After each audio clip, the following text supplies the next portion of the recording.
Mateo 16, 13 a 26, ¿quién quiere seguir a Jesús, se nega a sí mismo? 13 Y llegando Jesús a las partes de Cesarea de Felipe, interrogó a sus discípulos, diciendo, ¿quién dicen los hombres ser el Hijo del Hombre? 14 Y ellos dijeron, unos, Juan el Bautista, otros, Elías, y otros, Jeremías, o uno de los profetas. 15 Y les dijo, ¿y vosotros, quién decís que soy yo? 16 Y Simón Pedro, respondiendo, dijo, tú eres el Cristo, el Hijo del Dios vivo. 17 Y respondiendo Jesús, le dijo, bienaventurado eres tú, Simón Barjonas, porque no reveló la carne y la sangre, sino mi Padre, que está en los cielos. 18 Pues también yo te digo que tú eres Pedro, y sobre esta piedra edificaré mi iglesia. Y las puertas del infierno no prevalecerán contra ella. 19 Y yo te daré las llaves del reino de los cielos, y todo lo que conectes en la tierra será conectado en los cielos, y todo lo que apagar en la tierra será apagado en los cielos. 20 Entonces mandó a sus discípulos que a nadie dijen que era Jesús el Cristo.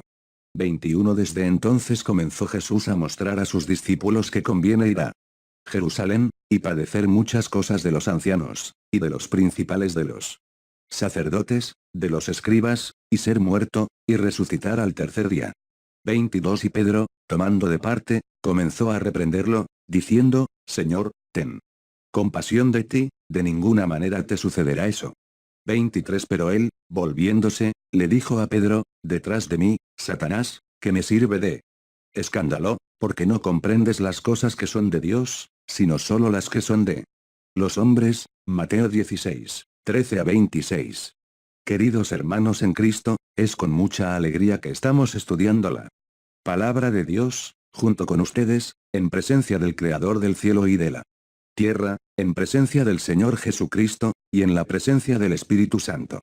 La historia de las civilizaciones revelan que para quedarse en la historia es necesario hacer un hecho muy relevante, y muy grande, ser un gran científico, ser un gran filósofo, ser un gran emperador, en fin, ser un gran líder para el pueblo, y para quedarse en la historia tiene que dejar un gran legado.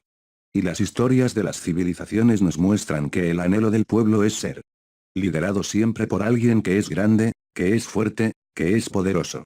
Imaginan que estas características pueden traer de alguna manera algún beneficio.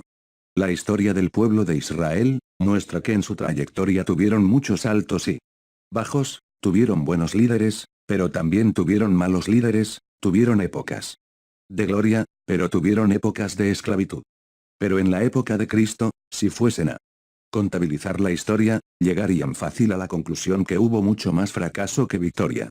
Incluso en la época en que Jesús Cristo llegó, la nación judía en aquel momento era esclava del Imperio Romano. Quien los dominaba eran los romanos, tanto que pagaban impuestos para Roma. De todo lo que producían, ya la altura, deseaban un libertador, que fuese lo suficientemente fuerte para vencer a los romanos, y devolver a ellos su soberanía. Fue cuando llegó Juan Bautista anunciando que, el reino de Dios había llegado. Los magos habían venido a Jerusalén, guiados por una estrella para adorar al niño rey. Entonces, cuando Jesús inició su ministerio, que efectuó su primer milagro, transformando el agua en vino, este hecho se hizo notorio entre el pueblo, y luego, con pocos peces y pocos panes, alimentó a una gran multitud, quedaron 12 cestas de pan.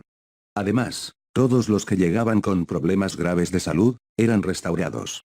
Eran curados, los ciegos veían, los sordos pasaban a oír. Entonces, comenzó un gran comentario sobre Jesús Cristo en la sociedad de la época. Y estos comentarios llegaban a los oídos de Jesús y sus discípulos. En el estudio de hoy, en el Evangelio de Mateo, en el capítulo 16, en los versículos 13 a 23, el Señor Jesús intenta sacar estas dudas, y aclarar a los discípulos, que quién él era, y cuál es su misión. El pueblo judío quería convertir a Jesús en un gran rey, tanto que Jesús tuvo su momento de gloria cuando entró en la ciudad, montado en un asno y el pueblo lo proclamaban, Rey de los judíos. Y la multitud cada vez crecía más alrededor del Señor Jesús, pero Jehová Jesús siempre disfrazaba, y no permitía que lo convirtiera en un rey literal, o un rey físico que reina sobre Israel. En un momento, Jesús hablando con sus discípulos, él comienza a pasar un mensaje a sus ojos un poco negativo, pues Jesús dice así, si alguien quiere vir después mí, quiera seguirme, renunciarse a sí mismo, tome sobre sí su cruz y siga. Esto está escrito en el versículo 24, pero vamos a volver al versículo 13. Vean que Jesús quería pasar a ellos su verdadera misión, que no tenía nada que ver con las glorias de este mundo.